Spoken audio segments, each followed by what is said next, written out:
Bonjour. Alors aujourd'hui, petite capsule qui est se veut une introduction avant de calculer des taux d'intérêt simples et composés dans le chapitre présent.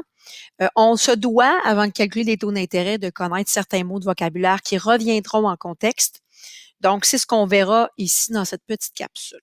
Alors, des mots qui, bien évidemment, sont importants, qui devraient se retrouver en partie ou en totalité sur votre feuille de mémoire. Vous allez voir, là, quand vous allez faire des exercices, il y a des mots qui vont revenir souvent, donc il faut être capable de distinguer le tout. Donc, je vais insister sur les principaux les plus importants. Alors, la notion de taux d'intérêt, donc on en a, j'imagine que dans votre vie personnelle, vous avez souvent ou à quelques fois, là, en fait, entendu parler de taux d'intérêt. Donc, j'emprunte pour une maison, un taux d'intérêt. Par exemple, OK?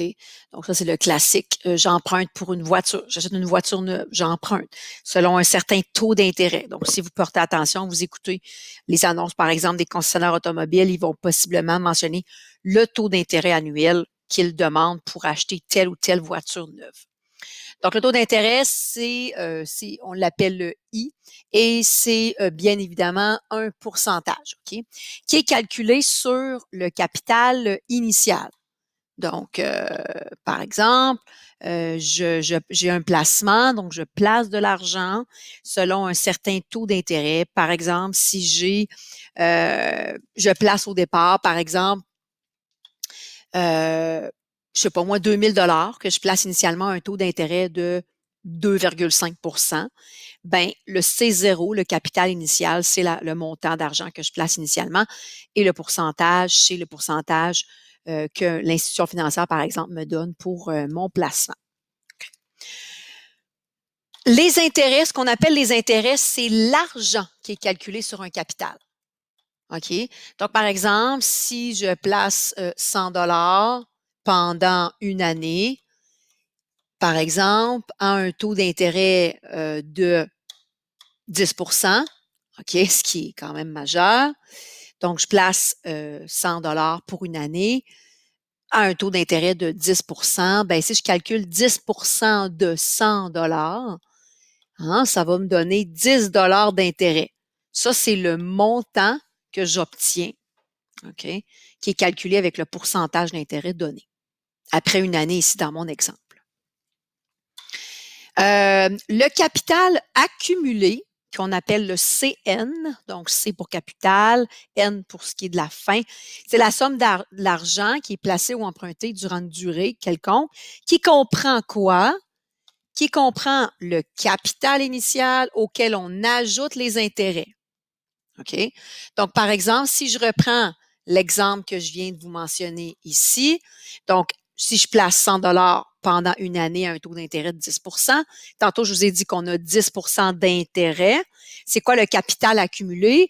Ça comprend donc le capital initial, le 100 $ auquel j'ajoute les intérêts de 10.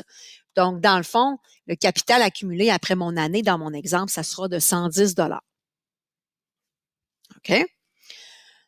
Ensuite, la durée, on l'a déjà vu là précédemment. Donc, la durée, ça bouge pas. On l'appelle N. C'est le nombre de périodes d'intérêt qu'on appelle.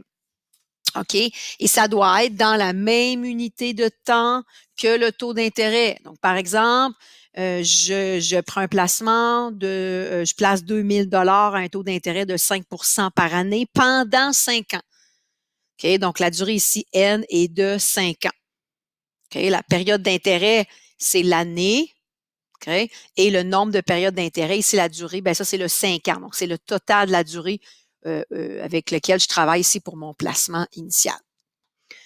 Ensuite, ben, quand on parle de taux d'intérêt, quand on parle, oui, voilà, de taux d'intérêt, il peut se calculer mensuellement, donc par mois. Il peut se calculer annuellement, par année, mais il peut se calculer aussi par semestre et par trimestre. Ça, c'est souvent des mots semestre, trimestre. Vous avez peut-être entendu, mais il faut être capable de distinguer ça parce que les périodes d'intérêt, donc, peuvent se faire annuellement, ça va bien, par année. Mensuellement, ça va bien aussi. Mais ça peut se faire par semestre et par trimestre. C'est surtout ces deux-là, là, souvent qu'on distingue moins.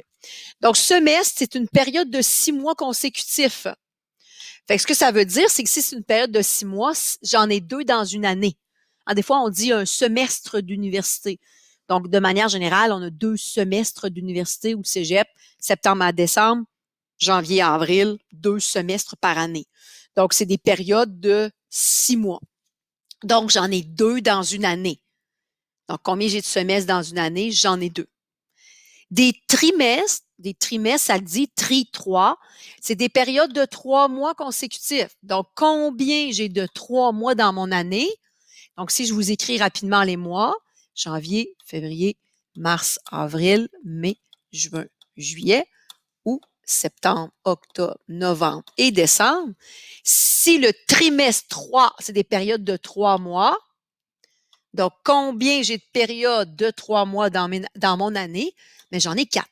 J'ai 4 trimestres dans une année. Ça va être important à un moment donné. Ça se peut que vous ayez à faire la conversion, par exemple, de semestre. Combien il y a de semestres dans 3 ans, mettons? Combien il y a de trimestres dans 12 ans? Okay, ça se peut que vous ayez à faire ces petites conversions-là. Donc, il faut être conscient de ces 2 mots-là qui souvent, je le répète, là, vous les mêlez. Donc, un semestre, c'est des paquets de 6 mois. Donc, j'en ai 2 par année. Et des trimestres, c'est des paquets de 3 mois. Donc, j'en ai 4 par année. Okay, c'est souvent ça qui va vous servir. Bon, au niveau quotidien, hebdomadaire, c'est moins utilisé, ça va généralement bien. Donc, quotidien, c'est à tous les jours. Hebdomadaire, c'est à toutes les semaines. Mais c'est surtout là, semestre, trimestre, mensuel et annuel qui va revenir au niveau des périodes d'intérêt. Okay? Donc, c'est sur ça que je voulais insister. Donc, quand on va calculer des intérêts simples ou composés, c'est ce qui va suivre.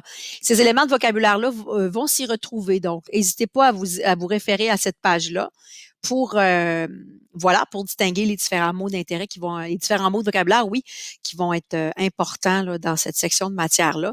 Puis, comme je vous disais, là, il y a souvent les mots, je le répète encore, notion de trimestre, semestre, mensuel, annuel qui va revenir beaucoup. Puis c'est là souvent que ça accroche. Donc, n'hésitez pas à vous mettre ces éléments-là sur votre feuille de mémoire puis à vous mettre des exemples au besoin. Alors, voilà pour ce qui est du vocabulaire. Pour les prochaines capsules, on passera au calcul d'intérêt simple, oui, et d'intérêt composé.